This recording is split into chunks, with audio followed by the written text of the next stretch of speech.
And welcome back. I've got my crust baked. It's in the refrigerator cooling off. My berries have come to a boil. I'm going to remix my arrowroot water mixture because it will settle when it sits. Make sure that's all dissolved again. And whenever I thicken, I always go with half of what I have first, because you can always add more, you can't take it out. And this arrowroot gives it a beautiful shiny look. I try not to eat any grains, that's why I'm staying away from corn, and I use the arrowroot, but cornstarch will work just as well. And what you're looking for is about a pancake batter consistency. You want it to be thick, but you don't want it to be gloppy, because what's going to happen is when this cools off, it's going to thicken as it cools. But you want to make sure you bring it to a good popping boil for at least 30 seconds. You know that starch is cooked out.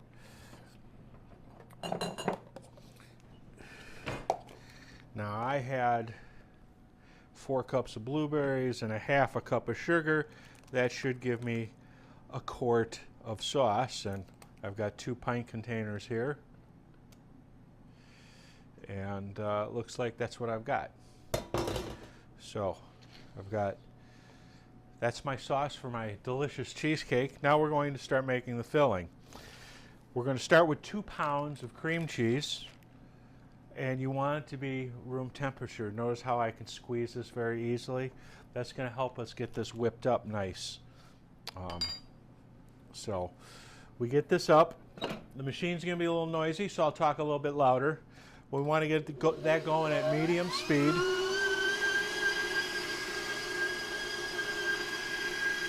To this,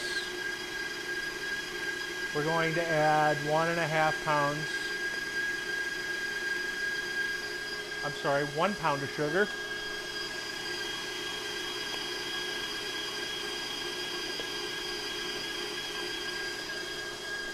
And 4 ounces of lemon juice, freshly squeezed, not from the bottle.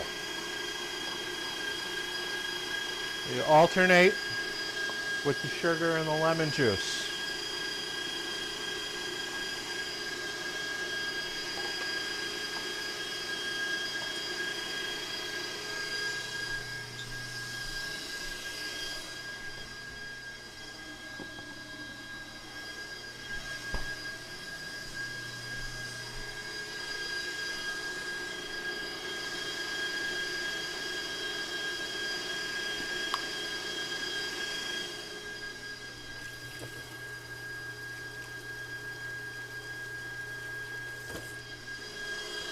So I've got all the lemon juice in there, I've got all the sugar in there.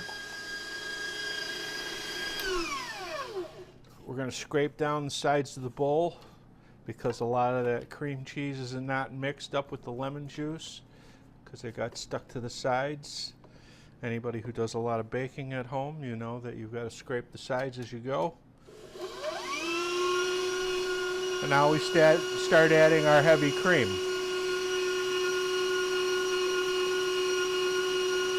We add it slowly.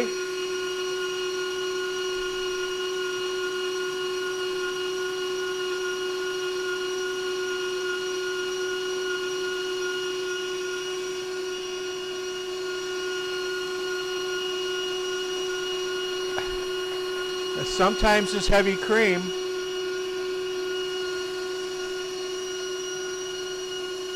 is solidified.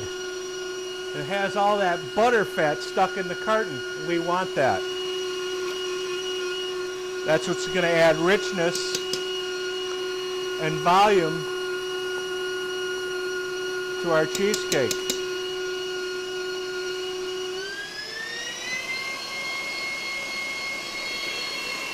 And we need 1.5 pints, so we need 24 ounces of cream.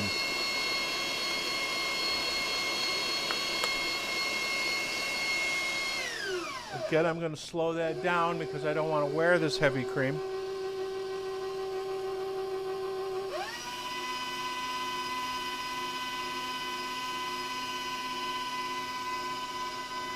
So we've got 2 pounds of cream cheese, 1 pound of sugar, 4 ounces of lemon juice, half a teaspoon of salt, 1 tablespoon of vanilla bean paste. I like to use the vanilla bean paste because I don't like all the alcohol that's in vanilla extract. It just adds more alcohol to what I want in my cheesecake. So I got 1 tablespoon of vanilla bean paste.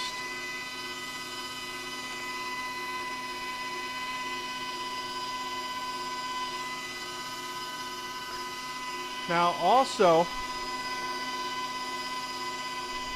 as an insurance, for those of you who are making this for a special occasion, I dissolved 1 ounce of gelatin in 2 ounces of water. And what I did was I poured that gelatin into some warm water, I stirred it around, and I let it sit for about 5 minutes, and then it firmed up like Jell-O. Then I stuck it in the microwave for 10 seconds to remelt it and make sure that there's no lumps or clumps in there. So now that I've got this cheesecake to where I want it, I'm going to add this gelatin and then whip it in right away, and that'll help ensure that it stays nice and fluffy and mousse-like, and it won't drip or melt on the plate when you serve it. So I got that in.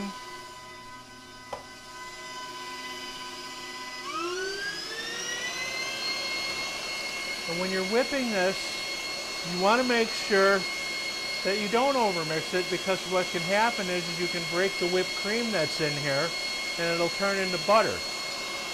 So you really don't want to whip it more than 30 to 45 seconds. Now, if that cream cheese wasn't softened ahead of time, it would be much colder and it would take longer to mix. But because I got it at room temperature, it's there.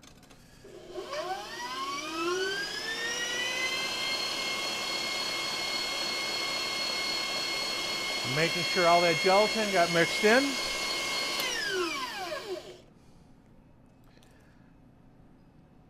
So 24 ounces of cream, pound of sugar, 2 pounds of cream cheese, tablespoon of vanilla, 4 ounces of lemon, half a teaspoon of salt. Our cheesecake is there.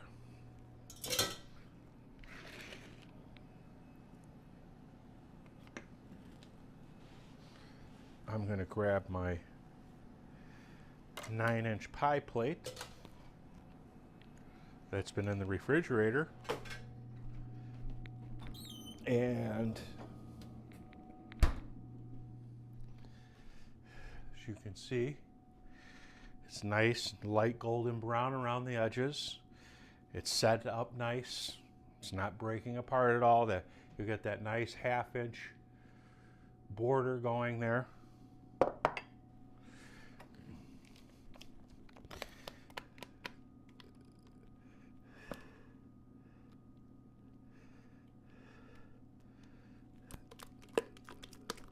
And what we want to do is we want to make sure that this cheesecake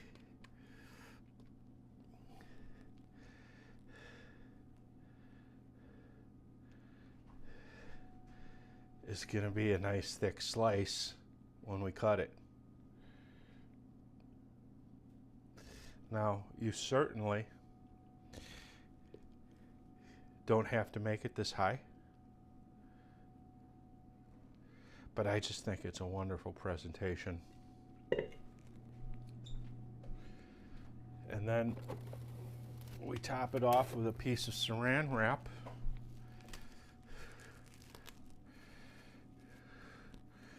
We let that cool. Push right against there with the saran wrap.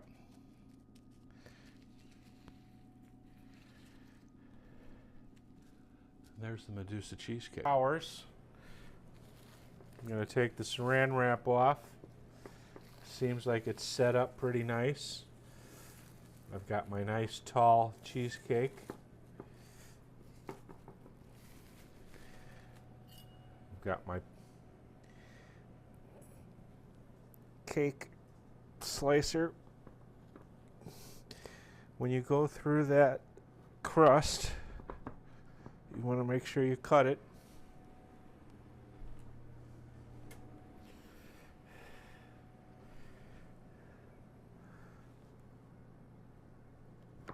The first piece is always the toughest.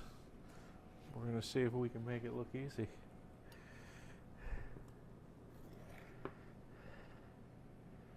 Oh. Is that what I'm talking about or what? As you can see, a cheesecake standing firm.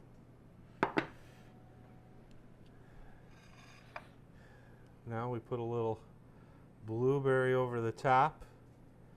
Our sauce, you know, we remember when we cooked it, it was the consistency of pancake batter. It's still saucy, but it's got some thickness to it where it's got like a blueberry gravy going. And then we just hit it with a little fresh whipped cream. And there you have it. Medusa cheesecake, made easy. We hope you try this recipe. We'll see you next time on Medusa's Kitchen with Chef Greg.